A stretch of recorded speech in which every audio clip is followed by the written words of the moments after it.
أعوذ بالله من الشيطان الرجيم. بسم الله الرحمن الرحيم. السلام عليكم ورحمة الله تعالى وبركاته. الفاتحة. أعوذ بالله من الشيطان الرجيم. بسم الله الرحمن الرحيم.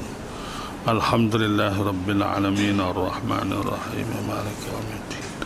إياك نعبد وإياك نستعين. اهدنا الصراط المستقيم صراط الذين أنعمت عليهم غير المغضوب عليهم ولا الضالين.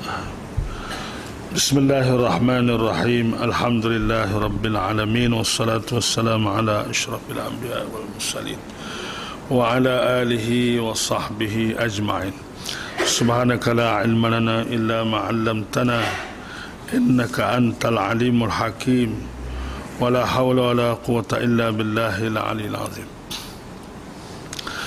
Saudara dan saudari sekalian, pertama-tama sekali kita mengucap syukur kehadrat Allah Subhanahu Wa Taala dengan kesyukuran yang tidak terhingga banyaknya di atas segala limpahan nikmatnya dan rahmatnya kepada kita semua, khususnya nikmat Islam yang kita miliki ini. InsyaAllah mulai malam ini kita akan meneruskan pengajian kita mulai daripada surah An-Nas. Surah An-Nas mudik al-kena al-katah, surah An-Nas, surah Al-Falaq dan seterusnya lah. Jadi kita akan baca bersama mulai daripada surah An-Nas.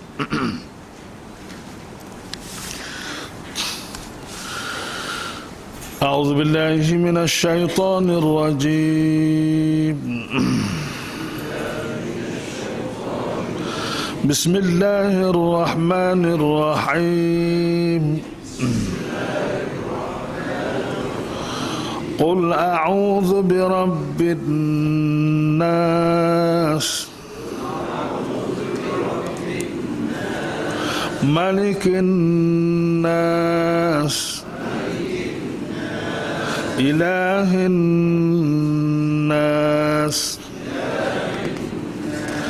min syarril waswasil khannas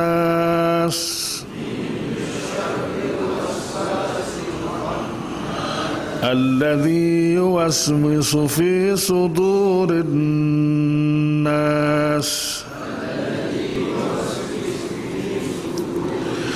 minal jinnati wan nas. Bismillahirrahmanirrahim. Qul a'udzu birabbil falaq min syarri ma khalaq wa min syarri ghasiqin idza waqab wa min syarri naffasati fil 'uqad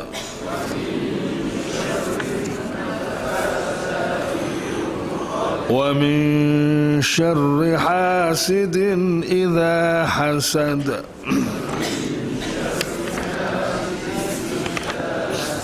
Bismillahirrahmanirrahim. Qul huwallahu ahad. Qul huwallahu ahadun illahus samad.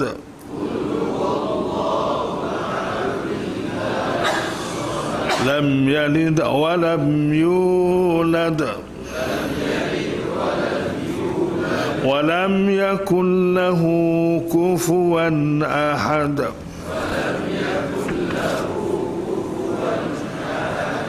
Kufuwan ahad. Kufuwan ahad. Jangan mati fa. Wa lam yakun lahu kufuwan ahad. Sadaqallahul azim. Itulah saudara dan saudara sekalian ayat-ayat yang kita baca daripada 3 surah yang pendek tetapi dari segi maknanya cukup agung dan cukup besar. dan kita cuba baca dan terus baca sampailah ke akhir hayat kita. Saudara dan saudara sekalian, sebagaimana kita sedia maklum bahawa mengaji Quran ni merupakan satu perintah khusus daripada Allah Subhanahu Wa Taala. Nah, bapa kita kena mengaji Quran dan kita kena belajar Quran kerana memang perintah daripada Allah. Yang kita semua sedia maklum, perintah yang pertama yang diturunkan kepada Nabi kita Muhammad SAW ialah perintah dalam bentuk suruh mengaji. Iqra' bismi rabbikal ladzi khalaq. Bacalah dengan nama Tuhanmu yang telah menciptakan segala-galanya. Jadi maknanya, kalau orang tak mengaji, mana orang tu jenis orang tak dengar kata lah. Nah, orang tu orang jenis tak dengar kata. Orang tak dengar kata Allah ni kira berat benar lah. Kalau seorang anak yang tak dengar kata mak pak pun berat dah. Kalau tak dengar kata Allah dan Rasul, lagi berat lah. Sebab Allah dan Rasulnya lebih tinggi daripada ibu bapa lagi. Nah, jadi bapa kita mengaji kerana memang ini perintah daripada Allah Subhanahu Wa Taala. Oleh kerana kita ni hamba Allah, dan Allah ni adalah yang ditaati dan dipatuhi, dan hidup kita ni adalah ibadah, maka kita patuhlah kepada Allah Ta'ala. Kalau tidak bermakna kita jadi hamba Allah. Tak ada makna kita bertuhan kepada Allah kalau kita tidak patuh. Yang kedua, bapa kita kena mengaji, kena mengaji Quran ini khususnya kerana ini adalah sunnah Nabi sallallahu alaihi wasallam. Ini sunnah Nabi. Dan Nabi kita ni belajar mengaji sampai akhir hayat dia. Mengaji dan mengajar Rasulullah ni daripada awal sampai akhir. Cuma cara mengaji Rasulullah tu beza daripada kita. Tak serupa dengan kita lah, sebab dia belajar langsung daripada Allah Subhanahu Wa Taala. Jadi saudara-saudari mari mengaji ni kena niat molek lah. Nombor satu sekali niat, aku mari mengaji ni kerana nak melaksanakan perintah Allah. Yang kedua, bapa mari mengaji kerana nak menghidupkan sunnah Nabi sallallahu alaihi wasallam di zaman rusak banyak dah sunnah Nabi ni. Terutama sunnah dalam bab mengaji ni. Ramai dah orang tak sempat mengaji. Hak mari ni berapa peratus kan ni berbanding dengan hak tak mengaji. Jadi Nabi sudah sebut, man ahya sunnati inda fasadi ummati falahu ajru syahid. Siapa yang menghidupkan sunnahku di kala umatku sudah rusak, maka dia diberi pahala seperti orang mati syahid. Jadi niat molek ni kita mari ni kerana nak mengaji, kerana nak menghidupkan sunnah Rasulullah sallallahu alaihi wasallam. Dan mengaji ini sendiri merupakan satu perintah Rasulullah juga. Talabul ilmi faridatun ala kulli muslim. Mencari ilmu itu menjadi fardu kepada setiap orang Islam. Hadis riwayat Muslim. Jadi bukan benda sunat-sunat. Mengaji ni fardu. Mengaji ni fardu. Malahan mencari ilmu ni lebih besar daripada cari makan lagi. Lebih besar daripada cari makan lagi. Sebab ilmu tu sendiri pun orang panggil untuk hidup. Untuk hidup buat selama-lamanya. Cari makan hidup nak makan love sini je. Tapi ilmu ni untuk hidup buat selama-lamanya. Yang ketiga, bapa kita belajar. Tuan-tuan mari mengaji ni bapa kerana kita nak jadi pewaris Nabi sallallahu alaihi wasallam. Ya Allah ya Tuhanku, hamba mengaji ni supaya hamba ni jadi pewaris Nabi. Kena niat gitu. Biar niat dan memohon kepada Allah biar kita ni layak menjadi pewaris Nabi. Sebab Nabi kata al ulama warasatul anbiya. Orang yang berilmu itu ialah pewaris Nabi. Pewaris Nabi. Walaupun kita tak ada hubungan keturunan darah dan sebagainya, tapi nak jadi waris Nabi ni dengan cara mewarisi ilmu daripada Nabi sallallahu alaihi wasallam. Wa innal anbiya lam yuwarrisu dinaran wala dirhaman, innama yuwarrisu al-ilm. Sesungguhnya para anbiya itu tidak mewarisi dinar, tidak mewarisi duit dan dirham. yang mereka itu warisi ialah ilmu. Faman akhadahu akhadha bihazzin wafir.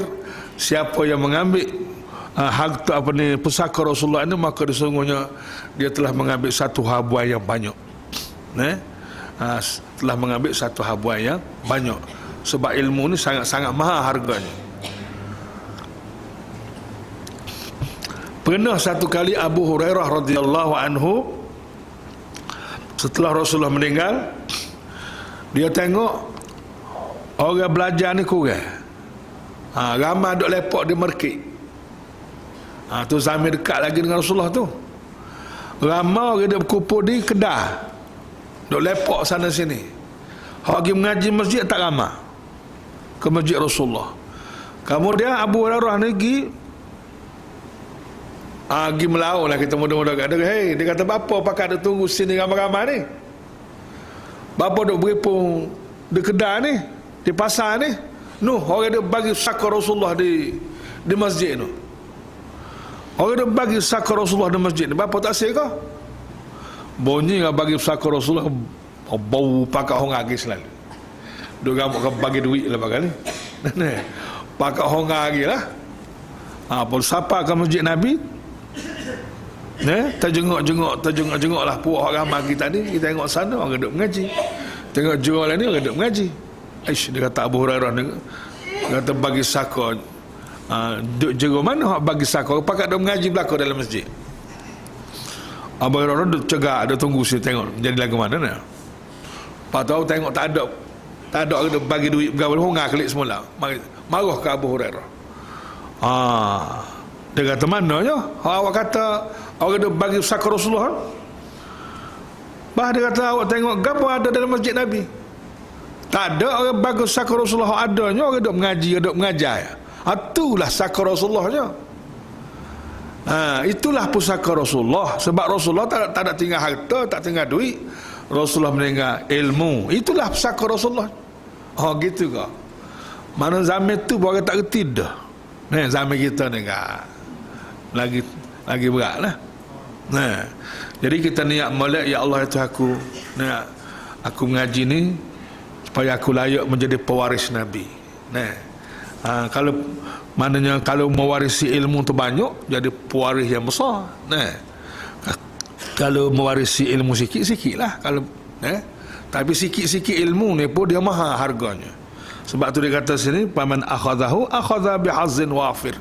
Siapa dia dapat ambil ilmu ni, sebenarnya dia telah ambil satu bahagian yang besar. Sebab ilmu ni mahal harga dia. Sikit-sikit ilmu pun nak banding dengan harta tak ada. Jadi kita harap kita mengaji ni dengan ikhlas betul-betul lah, supaya kita semua layak menjadi pewaris Nabi sallallahu alaihi wasallam.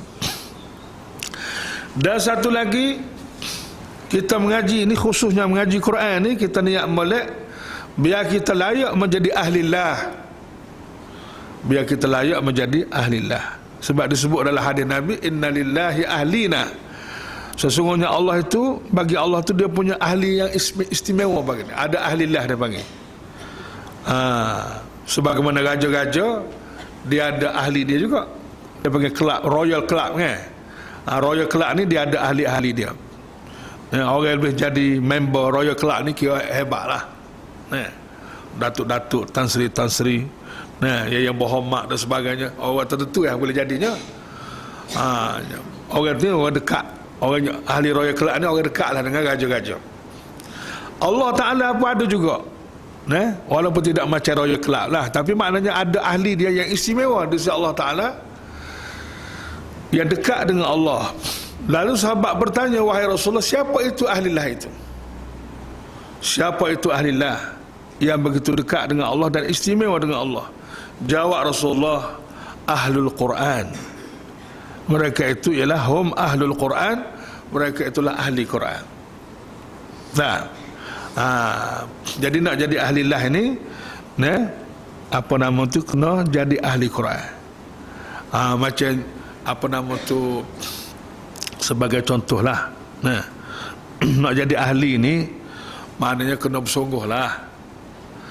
Supaya juga orang jadi ahli sokan. Kalau kita pergi rumah orang jadi ahli sokek. Apa nama sokek? Kalau dia ni ahli badminton, maka kita boleh cek lalu, oh dia ni ahli badminton ni. Apa? Sebab rumah dia tu ada raket badminton, ada alat-alat main badminton, ada jaring, adalah alat-alat yang menunjukkan dia tu sebagai ahli sokek. Jadi kita ni ahli Quran pun dia kena ada lagu tu juga. Sebagai alat-alat ahli Quran ni kena ada kitab, nah, kena ada alat-alat dia lah, alat-alat dia. Jadi kita pergi rumah dia pun tengok, oh dia ni memang ahli Quran semati. Nah, ada kitabnya, ada buku rojakannya, ada menunjukkan dia ni ahli.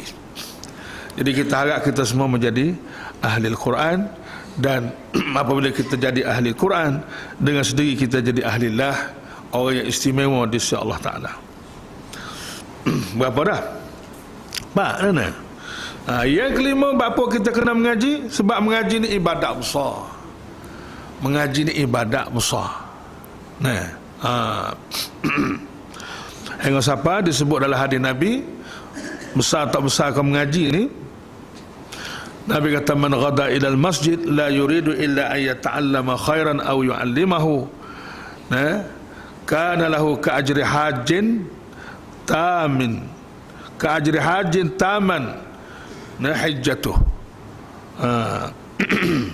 Hadis rawahu Tabarani, hadis hasan. Nabi kata, siapa dia pergi ke masjid dengan niat tidak lain kecuali untuk nak belajar ataupun nak mengajar, maka orang itu diberi pahala seperti mengerjakan haji yang sempurna hajinya.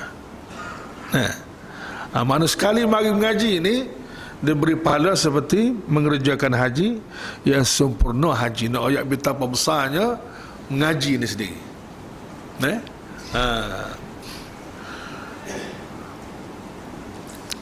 Jangan pada perhati banyak orang kita ni, dia mari semaya aja, mengaji tak sih. Ada juga bukan semualah. Lepas mengarik, dia duduk tunggu kedai kopi sama Tarisa. Ada keturunan mana tak tahulah. Dia ada keturunan juga bukan ni. Padahalnya kalau dia duduk mengaji, tunggu sama Tarisa tu, pertama dia boleh pahala seperti mengerjakan haji yang sempurna haji kerana mengaji tu. Yang kedua, tunggu nak semaya di masjid tu, Nabi kata intizarus salatun. Tunggu nak semaya tu, kau semaya dah. Kalau kita tunggu setengah jam, berarti kita dapat pahala seperti semaya setengah jam. Kalau sejam lah. Kalau duduk di i'tikaf di masjid, banyak mana pula. Tapi dia tak reti harta rohani, dia tak reti. Sebab itulah mudah sebut sama harta ni ada tiga. Harta benda, harta intelektual, harta rohani. Tiga-tiga tu kita kena jadi pemilik atau menjadi orang yang kaya dalam tiga-tiga harta. Dan satu lagi Rasulullah pesan ke Abu Zar, ya Abu Zar, li an taghdu wa fata'allama ayatan min kitabillah. Wahai Abu Zar, bawa engkau berpagi ke berpetang samalah. Bawa engkau berpagi dan awak belajar satu ayat saja daripada kitab Allah. Khairul laka min an tusalliya mi'ata rakaah. Lebih baik daripada engkau semaya sebanyak 100 rakaat. Kalau kita semaya 100 rakaat, berapa je agak-agak? Bergetar nak pun habis 20 rakaat boleh puasa tu pun. Bergetar kaki-kaki. Sebab tu dia cari tempat hal apa ya. Pasal nak ikut sunnah. 20 pun sunnah juga. Alaikum bisunnati wa sunnatil khulafa'ir rasyidin kan. Sunnah juga tu pun. Tapi bukan semasa nak ikut sunnah sangat, nak cepat. Ataupun kalau semaya 20 pun, siapa lapar, apa-apa ahli sunnah terus lalu. Puak ahli sunnah terus, tinggal apa-apa tidak ahli sunnah ya. Menyakit hati.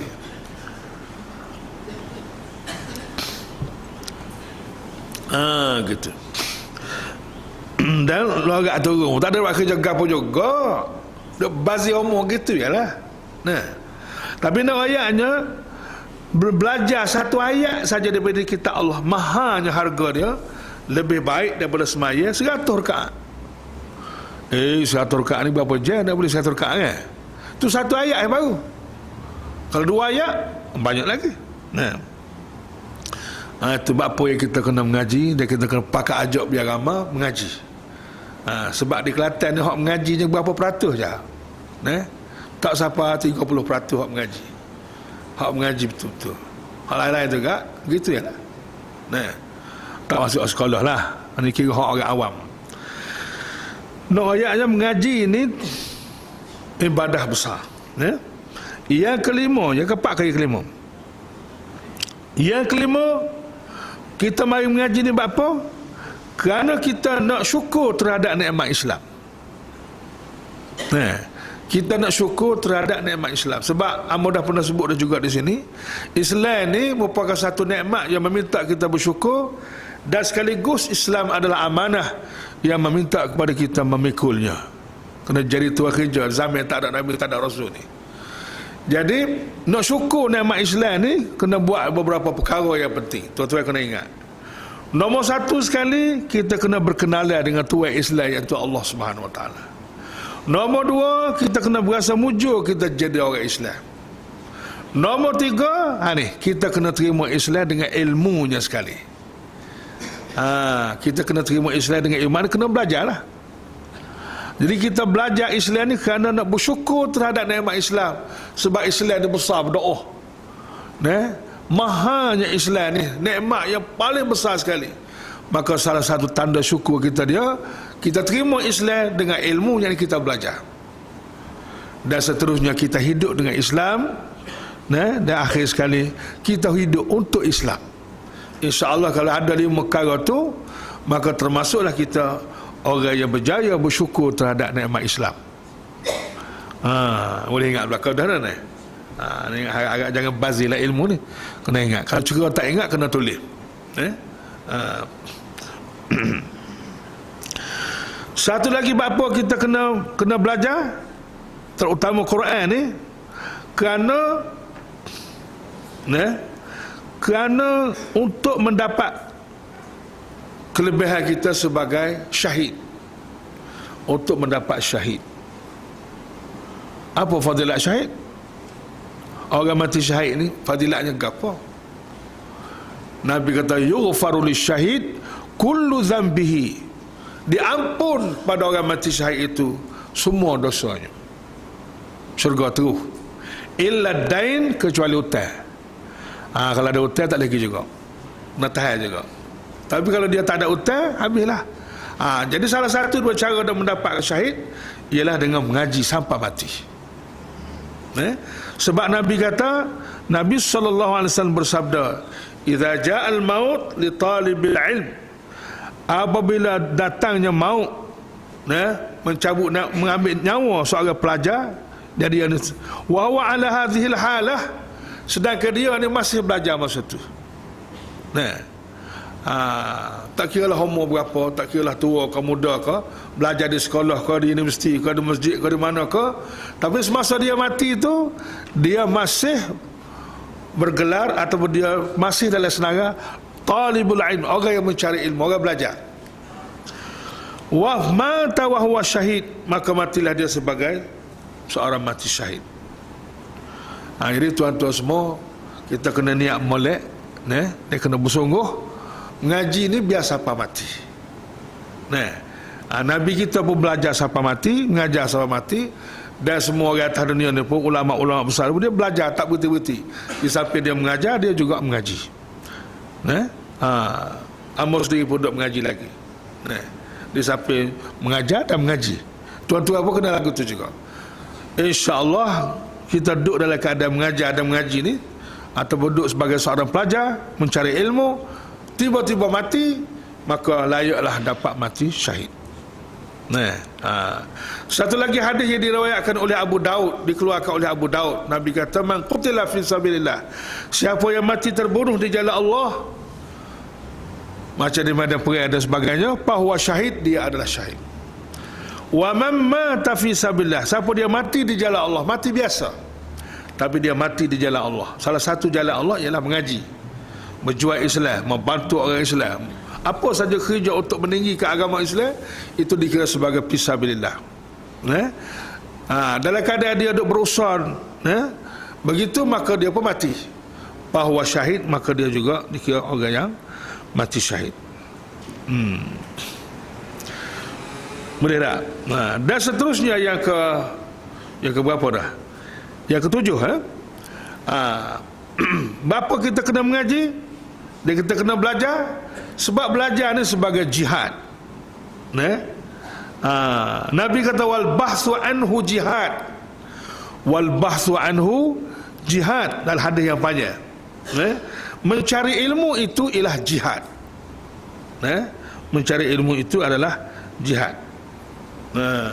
Satu lagi hadis Nabi kata man kharaja fi talabil ilm, siapa yang keluar daripada rumahnya untuk mencari ilmu, bahwa fi sabilillah, maka dia berada di jalan Allah.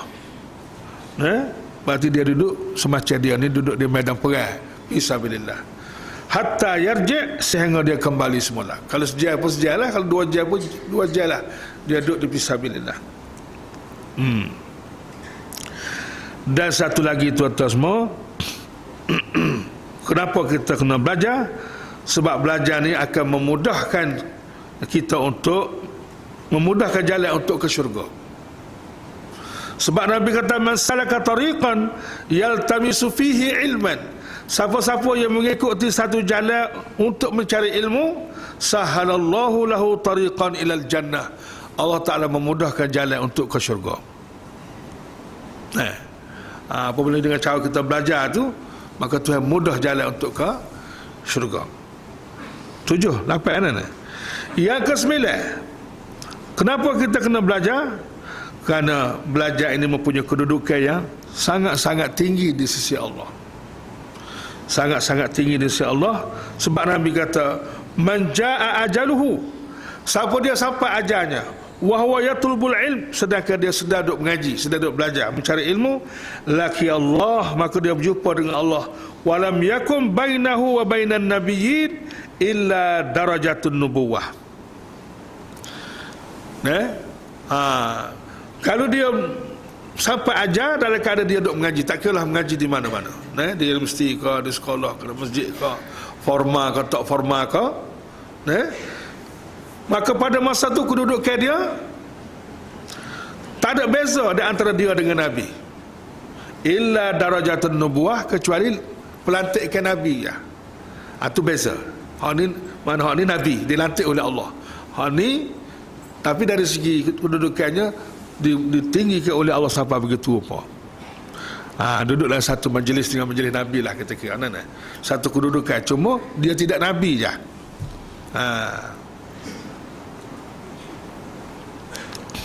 Macam mana? Tak apa minat kah? Kau berasa ada minat?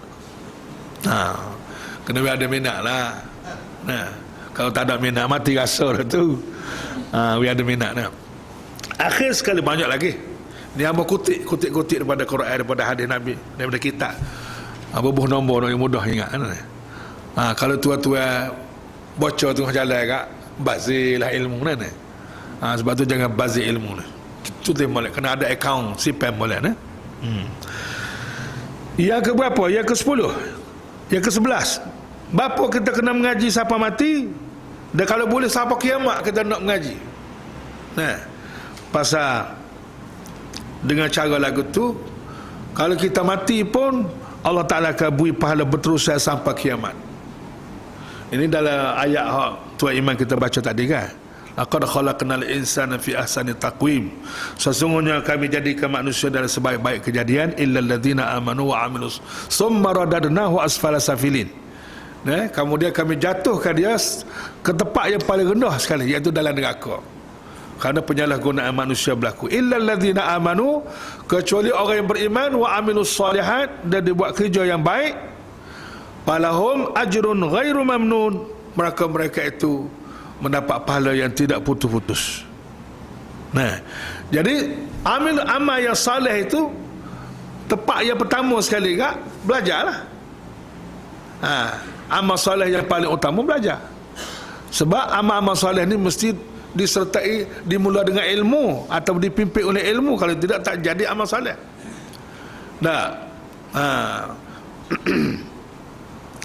Jadi orang itu palahum ajrun ghairu mamnun, mereka diberi pahala yang tak putus-putus. Disebut dalam hadis Nabi, orang yang berniat ataupun orang yang buat sesuatu secara berterusan dalam hidup dia, katalah dia ni duk mengaji sama tak berhenti-henti, dia ni mengajar sama, ataupun dia ni duk semajmu'ah sama, ataupun dia ni duk berjuang Islam sama, dan dia berniat untuk berterusan sampai bila-bila, tak niat nak bersara dengan kerja Islam tu, maka tiba-tiba dihalal oleh mati, maka disebut dalam satu hadis yang sahih, Allah Ta'ala meletakkan dan melantik seorang malaikat, letak di kubur dia, tulis amalan dia itu supaya dia hidup-hidup lagi sampai kiamat. Sebab dia ni dihalal oleh mati. Kalau dia tak mati, dia akan buat benda ni. Ni kira pencing paling cas, pencing sampai kiamat ni. Ni kita harap kita juga pun biar ada cita-cita yang besar, dan biar ada hasrat yang besar, untuk menuntut ilmu dan supaya kita juga dapat hakikat ini atau dapat habuan ni. Mana kita mati pun amalan kita tu terus berjalan. Sebab apa? Sebab amalan itu kita buat secara berterusan, cuma tak ada nak buat kerana dihalal oleh mati. Sebab tu cita-cita pun kena banyak, nak buat gotu, nak buat gotu, nak.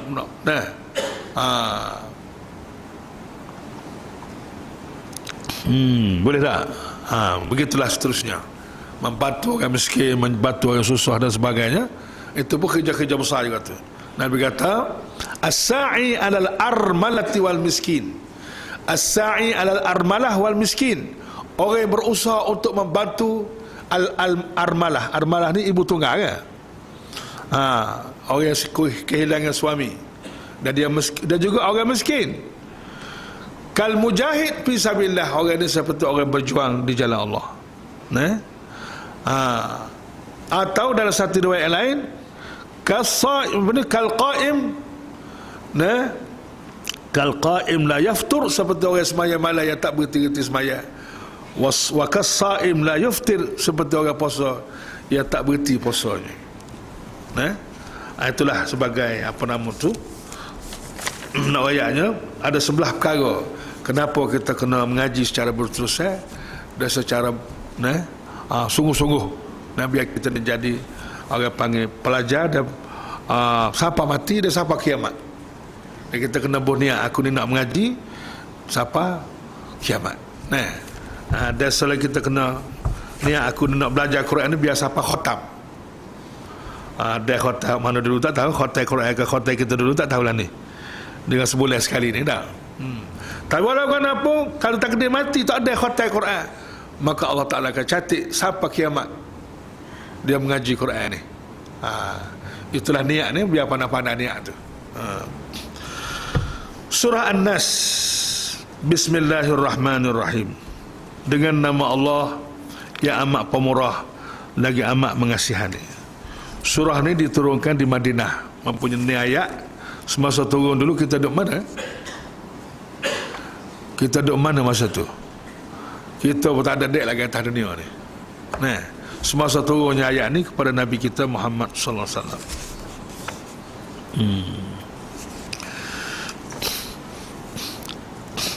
Surah ni nak ajar kita apa nama? Kata dia Bismillahirrahmanirrahim. Bismillah dengan nama Allah. Makna kerja-kerja yang besar atau kerja-kerja yang baik, kita mesti mula dengan nama Allah. Kerja fardu dan sebagainya. Kemudian benda yang paling dalam senarai fardu ain dalam hidup kita ni, gapo nama hak paling tinggi sekali.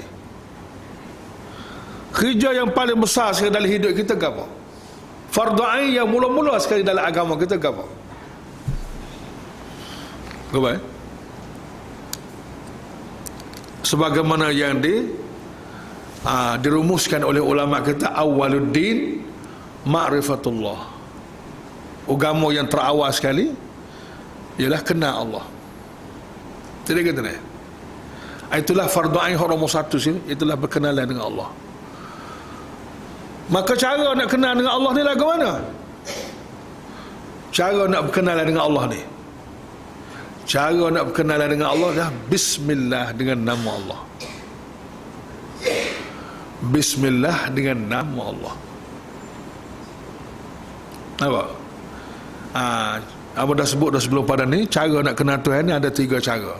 Nombor 1 sekali dengan memahami dan mengenali nama-nama Allah. Nombor 2 dengan mengenali sifat-sifat Allah.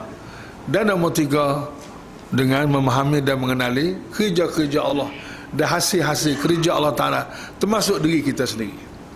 3 kaedah atau 3 metod untuk nak kenal Allah Ta'ala. Termasuklah Quran ni sendiri, termasuk sifat-sifat Allah. Quran ni adalah kalamullah. Kalamullah ni sifat Allah. Jadi kita boleh berkenalan dengan Allah melalui sifat Allah, melalui Quran itu sendiri. Melalui Quran itu sendiri.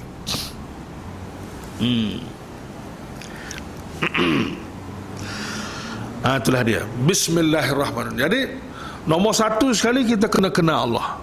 Maka dalam Bismillah ni ada 3 nama.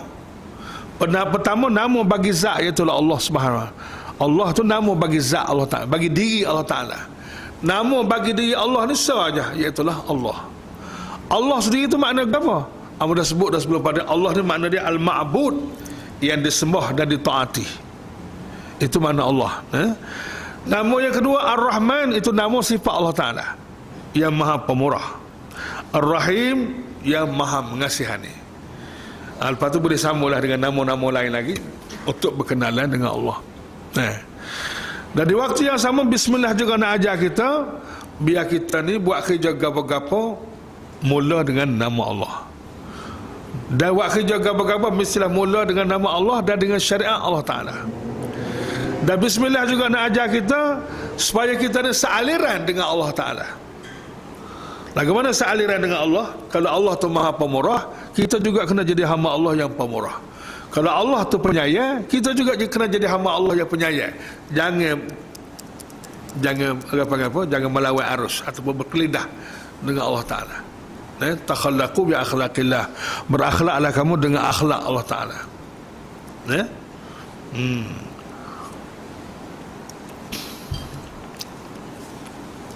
Jadi amba berasa sedih amba duduk piano tengok kesukatan di sekolah-sekolah, sama ada sekolah harak ke, sekolah tidak harak ke, cara mengaji akidah Islam, cara Allah lemah benar apa.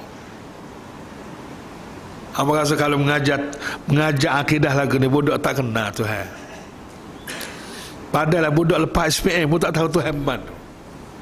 Sukatan.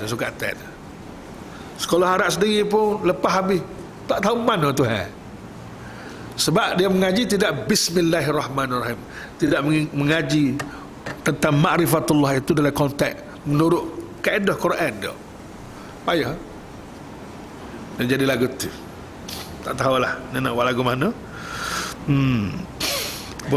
Kena semok semula. Kalau nak melahirkan generasi yang betul-betul kenal Allah Ta'ala dengan sukatan yang ada sekarang, memang tak mampu, baik di sekolah harak ataupun sekolah tidak harak. Tuhan amat perhatilah. Qul, katakanlah wahai Muhammad, katakan dalam doamu, kata mana? A'udzubillah, aku berlindung dengan Allah. Sebab dalam hidup ni tuan-tuan semua, banyak dia benda-benda yang pasal kita minta perlindungan Allah. Kalau Allah tak lindung kita, habis. Hancur kita. Sebab itulah Allah Ta'ala ajar, di antara benda yang besar dalam hidup ni, kita kena perapat dengan Allah Ta'ala, kena kenal Allah, lepas tu kena minta perlindungan daripada Allah, biar Allah jaga kita. Kalau Allah tak jaga, habis. Melindung dengan siapa? Bi Rabbin Nas, dengan Allah yang menjadi Rabb. Rabb ni mana Tuhan, pencipta, yang menjaga, yang pelihara kita semua, dipanggil makna Rabb. Jadi bahasa Melayu kita pun oleh kerana perkataan Rabb ni terlalu besar makna dia, bahasa Melayu pun tak erat nak terjemuh perkataan Rabb tu sendiri. Rabb ni ada makna unsur, makna Tuhan, pemilik, pemelihara, pentadbir, penguasa. Tu ketuanan Allah Ta'ala, itu semua makna Rabb. Katakanlah wahai Muhammad, aku berlindung dengan Allah, Tuhan dan pemelihara, pentadbir dan pihak berkuasa manusia ni. Jadi salah satu ni pun sifat Allah Ta'ala juga. Rabb ni ada sifat Allah Ta'ala. Nah, ini sifat juga ni. Jadi kita kena Allah ni sebagai Tuhan, ketuanan Allah, Rabbil Alamin, ketuanan alam ini. Seluruh alam ni dia Tuhan. Itu dipanggil rububiyah, ketuanan Allah. Ini adalah nak suruh juga manusia kena. Apabila dia kena, maka dia tahu Allah tu setara mana. Pada masa itulah dia berasa Allah ni mustahak dan penting, sebab Allah lah segala-galanya. Maka Allah lah menjadi tempat perlindungan dia untuk keselamatan dunia dan akhirat. Allah juga Malikin Nas. Dia nak kenal lagi Allah ni siapa. Allah ni siapa mu kena kenal dulu. Ini ma'rifatullah ni. Malikin Nas, yang menguasai sekalian manusia. Dialah raja yang menguasai sekalian manusia. Itulah dia Allah. Ilahin Nas, Allah juga sebagai ilah. Ini pun sifat Allah Ta'ala lagi, yang Tuhan yang berhak disembah oleh sekalian manusia. Jadi Allah ni siapa? Allah ni adalah Rabbin Nas. Allah ni adalah Malikin Nas. Allah ni adalah Ilahin Nas. Minta berlindung daripada apa dia? Min syarril waswas, daripada segala kejahatan pembisik. Al-waswas ni pembisik. Pembisik ni siapa dia? Iaitulah Al-Khannas, pembisik dan juga penghasut. Al-Khannas, yang timbul tergelar, iaitulah syaitan. Nah, syaitan ni dia mengambil pendekatan apa? Dia panggil musra manusia. Dia main bisik-bisik, tidak main kasar. Jadi kan dengan bisik ni, duk sebentar berokok boleh ke dia? Duk sebentar berokok boleh ke dia? Dengan hanya bisik-bisik ya. Sebut ajaran sesat juga. Puak-puak ajaran sesat ni boleh ke dia siapa? Doktor boleh ke dia? Engineer boleh ke dia? Dia duit, hak duit banyak-banyak tu boleh ke dia? Apa? Cara bisik ya, bisik kau. Akhir pakat pergi mengaji pukul 12. Lepas pukul 1 pukul 12 mengaji. Mengaji malam. Kau nama tak tahu. Alladhi yuwaswisu fi sudurin nas. Sudah, pembisik ini ialah ia senantiasa yuwaswis, yang membisik dan melemparkan bisikan dalam hati manusia. Sudur, hati manusia ni pusat kekuasaan manusia. Manusia ni pusat kekuasaan dia duduk di hati. Jadi apabila hati sudah dikuasai oleh para pembisik syaitan ni, habis ya? Akhirnya dia boleh buat pejabat, boleh buat pusat gerakan di hati manusia. Bermula dengan bisik ke arah kejahatan. Jadi akhirnya kita mengalah dengan syaitan ni. Sebab puak-puak kita hak molek ni jangan bisik ke arah kebaikan ni. Puak-puak kita ni bisik ke dalam bait Islam ni. Ajak mari ke masjid ke, ajak mari mengaji ke, ajak kita bisik dengan anak-anak ke, bisik dengan jiran ke, bisik dengan kain. Mari malam ni kita pergi ajak bisik. Itu ada bisik mana kita ikut dia lah. Nak mari tu saya sudah jadi syaitan tak. Syaitan dia ambil pendekatan musra, bisik. Dia bisik ni pula dia kena masuk dekat. Jadi kita ni kalau duduk jauh-jauh dia pun tak panggil bisik. Dia kena duduk dekat, perapat, musra, buat baik, baru boleh bisik. Jadi kaedah ni diguna oleh syaitan untuk nak bisik benda jahat. Oleh kerana puak kita tak bisik benda baik, kalah kita. Sebab tu market dengan masjid, benda market lah ni. Orang ramai di market banding dengan masjid.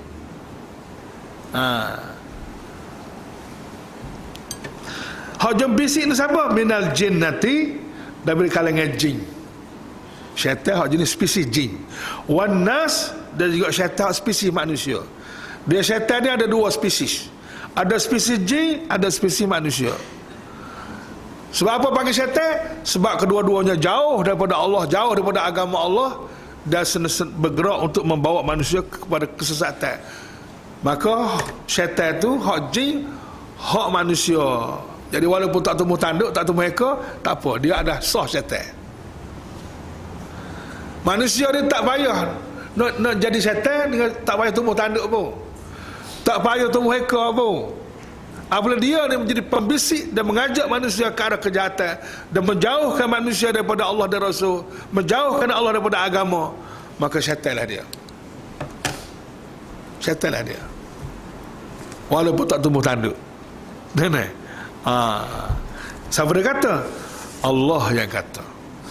Jadi bagian ni tuan-tuan semua, nak lawan syaitan ni, kita kena guna kuasa Allah. Guna kuasa Allah. Sebab tak ada kederak kita nak guna kuasa lain. Sebab dia ramah, lepas dia pun dia tak mati dah. Lepas tu dia pun tak nampak.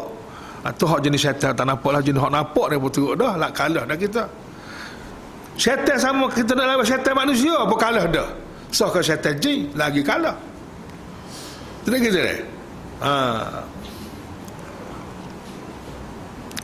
Itulah dia. Jadi ayat ni nak ajar kita supaya kita senantiasa memohon perlindungan Allah daripada gangguan syaitan ni. Terutama hak bahaya benarnya dekat-dekat nak mati. Allah. Dekat nak mati ni cukup-cukup bahaya. Gelicir masa tu kan habis. Qul, katakanlah wahai Muhammad, bismillahirrahmanirrahim, dengan nama Allah yang Maha Pemurah lagi amat mengasihi ini. Selagi Qul, katakanlah wahai Muhammad, aku berlindung. Aku berlindung birabbil falak. Ini pun sifat Allah Ta'ala juga ni. Berlindung dengan Tuhan yang menjadi sekalian manusia. Rabb al-falak. Al-falak ni manusia ni, sekalian makhluk ni. Al-falak mana sekalian makhluk ni ada Tuhan dia, iaitu Allah Subhanahu Wa Ta'ala. Ini soal ketuhanan Allah ni. Ketuhanan Allah dan ketuhanannya. Hak ni pun kita kena selesai juga. Banyak lagi orang tak popular sangat ketuhanan Allah, ketuhanan Allah, kerajaan Allah, hak-hak Allah. Orang tak cara sangat. Jadi Allah ni macam tak ada kerajaan gitu. Sebab tu orang tak takut. Macam tak ada kuasa gitu. Tapi ayat ni menceritakan Allah ni merupakan ada ketuhanan dia. Bila ada Tuhan, dia ada hak dia. Yang ni hak-hak Allah. Ada kerajaan ni, kerajaan Allah Ta'ala. Barulah Allah ni orang faham ada kekuasaan. Minta berlindung, aku minta berlindung. Ni Allah Ta'ala ajar kepada Nabi, suruh ajar pada umat dia, kena senantiasa minta perlindungan min syarri ma khalaq, dari bencana makhluk-makhluk yang ia ciptakan. Makhluk-makhluk yang Allah Ta'ala cipta ni ada bahayanya masing-masing untuk menguji manusia, untuk uji kita semua. Jadi kita kena minta perlindungan daripada Allah daripada bahaya makhluk-makhluk ni. Sama ada makhluk tu jenis manusia ke, makhluk tu jenis jin ke, syaitan ke, atau makhluk tu jenis benda-benda berbisa ke. Banyaklah. Min syarri ghasiqin idza waqab, dan daripada bahaya gelap. Bahaya gelap idza waqab, apabila dia masuk gelap. Dah mula gelap, bahaya pun macam-macam dalam gelap kan. Macam-macam dalam gelap ni. Orang nak meropok, nak menyamuk, nak curi, nak berapa macam-macam. Ular, tedung ke apa semua sekali masuk gelap dia pun keluar.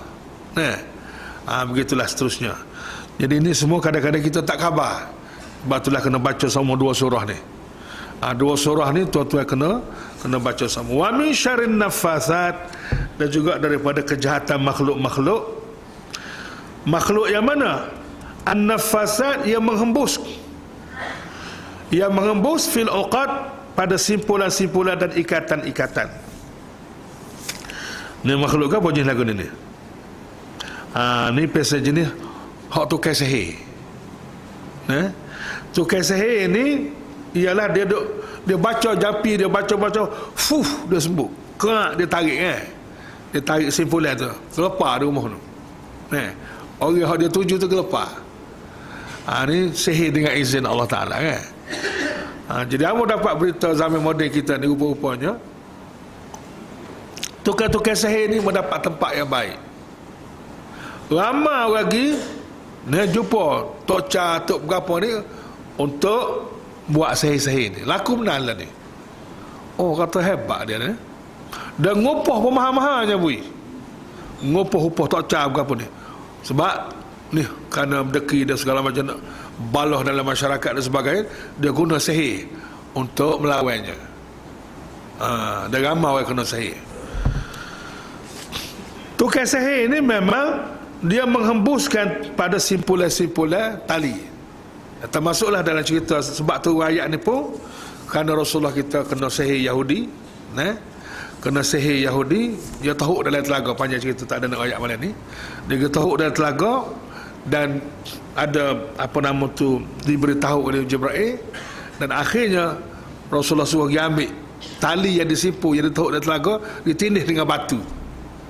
Memang tali itu disimpul, dan akhirnya setelah baca ayat ni, surah ayat ni, maka simpulan dia tu mulai dapat dibuka. Wa min syarri hasidin, dan juga minta jauh daripada syarri kejahatan hasid, orang yang berdengki. Idza hasad, apabila dia berdengki. Bala juga ni orang yang berdengki, jadi orang berdengki ni kita nak kawal orang hati manusia, kan? Tak tahu nak kawal orang berdengki, sebab orang berdengki ni perangai dia, kalau kita susah dia suka hati, dan kalau kita senang dia susah hati. Ada orang berdengki. Jadi semuanya kena merujuk kepada Allah Subhanahu Wa Taala. Inna lillahi wa inna ilaihi raji'un. Kita dijadikan untuk Allah, dan kepada Allah lah kita merujuk. Tapi ayat ni biasanya kalau kita baca, dia tanya siapa dia mati, Yalah, hak mati pun boleh juga, ada masalah.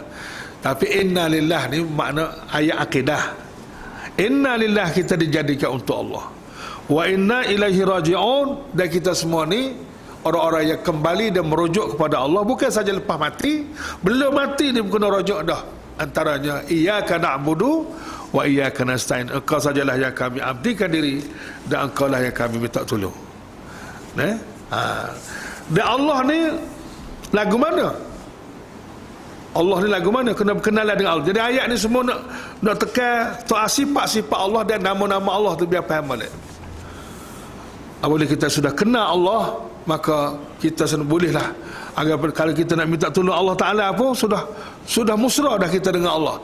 Kalau kita minta tolong, minta perlindungan pun, kita sudah musra dengan Allah, sebab kita sudah kenal Allah. Dan kenal Allah ni ada berapa jenis? Amba dah sebut banyak kali dah. Ma'rifatullah ni ada berapa jenis? Ada 3, kan? Pertama, ma'rifah ilmiah, kita kenal Allah secara ilmu.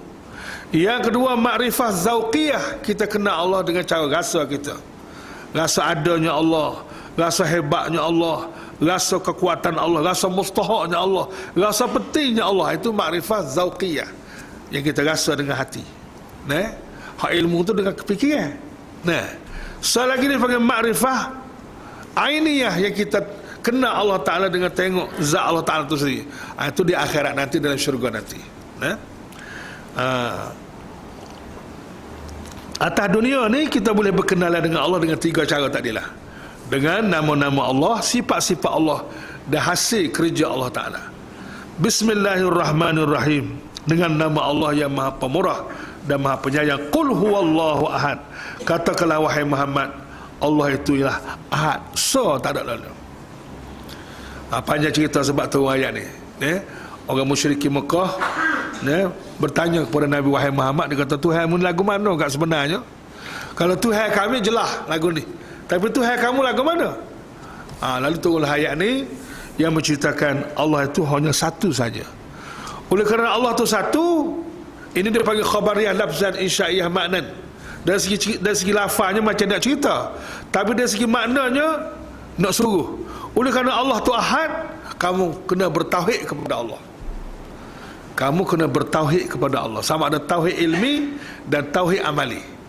Tauhid ni ada 2 juga. Tauhid ilmi, tauhid kita duk mengaji tauhid tu. Selagi tauhid amali, tauhid dalam bentuk praktikal. Tauhid dalam bab peribadi, dalam bab rumah tangga, dalam bab undang-undang, dalam bab negara, dalam bab ekonomi, dalam bab politik. Tauhid itu. Itu panjang pula ceritanya. Oleh kerana Allah ni satu, ahad, maka kita kena bertauhid kepada Allah. Allahus Samad, Allah lah yang menjadi tumpuan sekalian makhluk untuk memohon hajat, dan kita tak boleh tumpu kepada yang lain daripada Allah. Kita hanya kena tumpu kepada Allah Ta'ala sahaja. Kalau tumpu ke orang lain pun tak jadi apa juga, Dan tak boleh mensyiriki Allah dengan tumpuan ini. Kita kena ini dipanggil hak-hak Allah Ta'ala. Salah satu daripada sebab orang itu jadi syirik, dia memberi hak Allah Ta'ala itu kepada orang lain.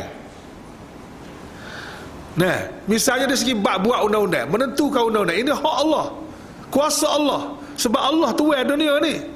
Kemudian kuasa buat undang-undang itu dia beri kepada manusia. Pada masa itu menjadilah undang-undang itu manusia yang buat dengan mengepikan hukum Allah. Itu dia panggil syirik. Dan syirik dalam buat undang-undang, menduakan undang-undang.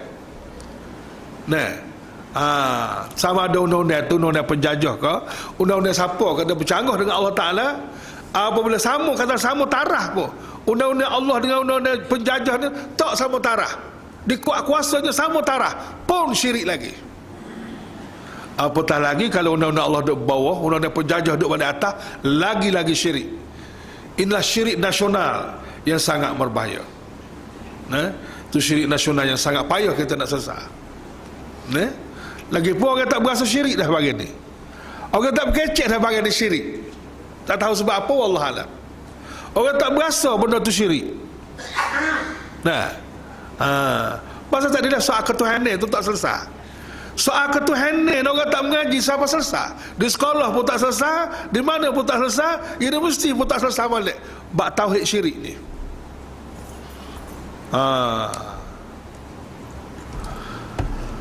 Allahus Samad, Allah lah tempat tumpuan. Oleh kerana itu kita tak boleh tumpu pada yang lain daripada Allah. Kena tumpu secara mutlak hanya kepada Allah. Itu dipanggil tauhid. Kalau tinggal Allah Ta'ala duk tumpu oleh lain, ketepikan Allah, maka itulah dipanggil syirik. Dan tempat yang diberi tumpuan itu dipanggil berhala, sebab menghala ke situ. Tinggal Allah Ta'ala duk menghala ke hidup, hati, undang-undang semua sekali, menghala ke situ, maka tempat menghala itulah dipanggil berhala. Kalau penjajah itu menjadi tempat menghala, penjajah jadi berhala. Ini dihurai oleh panjang lebar oleh Syekh Qutb rahimahullah dalam kitab Fi Zilalil Quran. Kalau tuan-tuan ada masa belajarlah kitab ni tentang tauhid syirik kemah. Jelas, terutama syirik di zaman moden ini. Orang tak reti dah syirik di zaman moden ni, kerana orang tak bicara pasal syirik ni, semua berhala dalam konteks klasik gitu ya.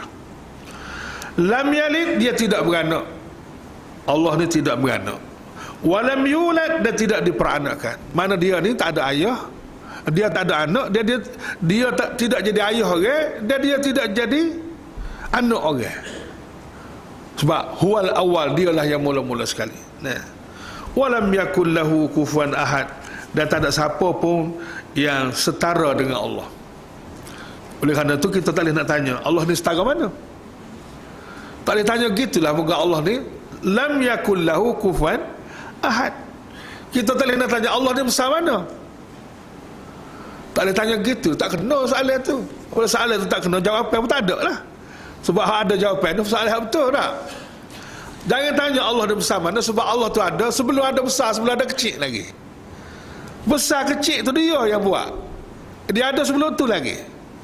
Allah ni duduk boleh atas, duduk boleh bawah. Tak boleh tanya gitu. Sebab Allah ni ada sebelum ada atas, sebelum ada bawah, dia ada dah. Lepas tu lagu mana? Lagu tu lah. Lagu tu lah. Lagu tu lah. Sebab walam yakul lahu kufuwan ahad. Dia tak support, tak ada hak yang boleh kita banding dengan Allah Ta'ala. Jadi tuan-tuan semua, itulah dia Allah. Kalau kita tak berasa penting lagi terhadap Allah ni, kira mati rasa dah tu. Allah ni sangat-sangat penting. Dan bagi hambanya tuan-tuan, isu Allah di negara kita sekarang ni, hamba rasa tak padan dengan kita duk kecek lah soal khabar begitu. Dan hamba duk cadang dah, pihak kerajaan kena panggil.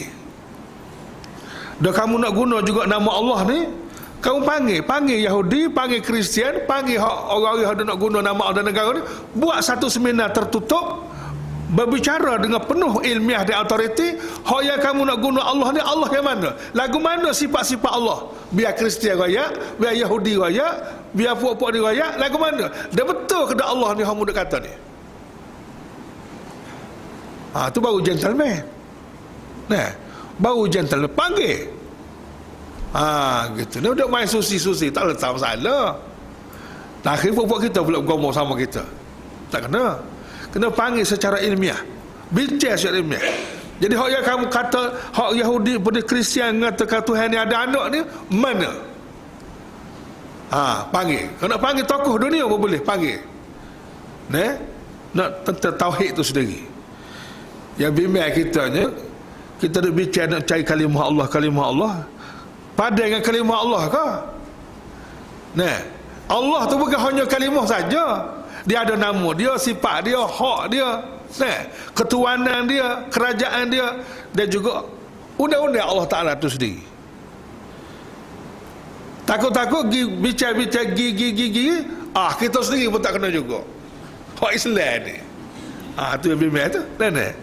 Dari segi tauhid kita pun tak kena. Setakat tu minta maaf panjang sikit hari ni. Itulah saja yang baik semua daripada Allah Ta'ala. Dan tuan-tuan semua tolonglah baca 3 surah ini selalu, terutama selama masa kita nak tidur. Sebagaimana Rasulullah ajar, setiap kali kita nak tidur baca Qul huwallahu ahad, sampai Qul a'udzu birabbil falaq, a'udzu birabbin nas, lepas tu siuk di tangan dan sapu semua daripada kepala sampai ke kaki. Apa bawah dah lah, dengan niat semoga Allah Ta'ala melindungi kita daripada segala gangguan syaitan, jin, sihir semasa kita tidur. Sebab dia tidur tak apa-apa dah. Lepas tu juga kita niat biar kita baca ni jadi ubat pada segala penyakit. Jadi ubat pada segala penyakit. Dan sekali lagi kita niat kerana nak ikut sunnah Nabi sallallahu alaihi wasallam. Boleh pahala selalu tak? Wallahu a'lam. A'udzubillahi minasyaitanir rajim. Bismillahirrahmanirrahim. Alhamdulillahi rabbil alamin, wassalatu wassalamu ala asyrafil anbiya wal mursalin wa ala alihi wa sahbihi ajma'in. Ya Allah, ya Tuhan kami, ampunilah dosa kami dan maafkanlah kesilapan kami lahir dan batin. Ya Allah, ampunilah dosa kami dan dosa dua ibu bapa kami, dosa keluarga kami, dosa masyarakat kami, dan dosa seluruh umat Islam yang telah mati dan yang masih hidup, dan juga umat Islam yang akan datang selepas kami hingga hari kiamat. Ya Allah, sesungguhnya keampunan-Mu dan kemaafanmu lebih besar dan lebih luas daripada kesilapan dan kelemahan diri kami. Ya Allah, berikanlah kekuatan, taufik dan hidayah kepada kami supaya kami dapat beramal dengan apa yang kami belajar pada malam ini. Tambahkanlah kepada kami ilmu, iman dan amal. Hidupkanlah kami dengan Al-Quran dan matikanlah kami ini dengan Al-Quran. Berikanlah kekuatan kepada kami supaya kami dapat membaca Al-Quran siang dan malam. Jadikanlah Al-Quran sebagai pemimpin kami dan pembela kami di akhirat nanti. Ya Allah, jadikanlah Al-Quran sebagai pemimpin kami di dunia ini dan pembela kami di akhirat nanti. Ya Allah, berikanlah kekuatan kepada kami supaya kami dapat meneruskan perjuangan Nabi kami Muhammad sallallahu alaihi wasallam dengan Al-Quran di zaman tidak ada Nabi dan Rasul ini. Ya Allah, perlihatkanlah kepada kami yang benar itu benar dan supaya kami dapat mengikutinya. Perlihatkanlah kepada kami yang salah itu salah dan supaya kami dapat menjauhinya. Ya Allah, ya Tuhan kami, Engkau sajalah yang mengetahui berapa lama lagi kami akan berada di dunia ini. Ya Allah, jangan Engkau keluarkan kami dari dunia ini sehingga kami telah berjaya menunaikan tanggungjawab kami sebagai hamba Engkau dan khalifah Engkau di bumi ini, dan sehingga kami dapat bertaubat daripada segala dosa dan kesilapan kami, dan sehingga kami dapat menyelesaikan masalah kami dengan manusia dan membayar segala hutang-hutang kami. Ya Allah, hidupkanlah kami dengan Islam dan matikanlah kami ini dengan Islam. Akhirilah hayat kami ini ya Allah dengan husnul khatimah dan dengan kalimah la ilaha illallah Muhammadur Rasulullah. Ya Allah, ya Tuhan kami, selamatkanlah kami semasa kami berada di dalam kubur. Jadikanlah kubur kami itu salah satu taman dari taman-taman syurga, dan jangan Engkau jadikan kubur kami itu salah satu lubang daripada lubang-lubang neraka. Berikanlah kekuatan kepada kami ya Allah supaya kami dapat menjawab semua soalan munkar dan nakir. Ya Allah, selamatkanlah kami semasa dunia ini dihancurkan segala-galanya. Selamatkanlah kami semasa kami dibangkit dari kubur menuju mahsyar. Selamatkanlah kami ya Allah semasa kami berada di padang mahsyar. Naungilah kami ini ya Allah dengan naungan Al-Quran, naungan sedekah-sedekah kami dan naungan arasy Engkau. Ampunilah dosa kami dan maafkanlah segala kesilapan kami dan segala kelemahan diri kami semasa kami dihisab di mahkamah Engkau. Hisabkanlah kami ini ya Allah dengan hisab yang sedikit dan ringan. Berikanlah peluang peluang kepada kami supaya kami dapat bertemu dengan pemimpin agung kami Nabi Muhammad sallallahu alaihi wasallam serta memperolehi syafaatnya. Ya Allah ya Rahman ya Rahim, ya Zal Jalal wal Ikram, ya Hayyu ya Qayyum, ya Allah ya Allah ya Allah. Jadikanlah kami ini hamba-Mu yang berjaya di dunia ini, berjaya di akhirat nanti, berjaya menerima keputusan amalan kami dengan tangan kanan, dan berjaya meminum minuman di kolam Nabi kami Muhammad sallallahu alaihi wasallam. Ya Allah, selamatkanlah kami semasa kami melalui titian sirat yang sangat menakut dan menggerunkan kami. Selamatkanlah kami ya Allah daripada neraka dan sebab-sebab yang membawa kami ke neraka. Ya Allah, masukkanlah kami ini ke dalam syurga Engkau dan dapat bertemu dengan Engkau serta dapat melihat wajah dan diri Engkau yang maha agung dan maha suci serta memperolehi keredaan Engkau sebagaimana yang Engkau janjikan kepada kami. La haula wala quwata illa billahil aliyyil azim. Ya Allah, perkenankanlah segala permohonan kami, mustajabkanlah segala doa kami, tunaikanlah segala hajat kami, selesaikanlah segala masalah kami, bayarkanlah segala hutang kami, sembuhkanlah segala penyakit kami, kuatkanlah segala semangat kami, sempurnakanlah segala kekurangan kami, jayakanlah segala usaha kami, lariskanlah segala perniagaan kami, satukanlah hati-hati kami, menangkanlah perjuangan kami dengan berkat Nabi kami Muhammad sallallahu alaihi wasallam, dengan keramat Al-Quranul Karim dan dengan berkat amalan kami yang paling ikhlas. Wa sallallahu ala sayyidina Muhammadin wa ala alihi wa sahbihi ajma'in.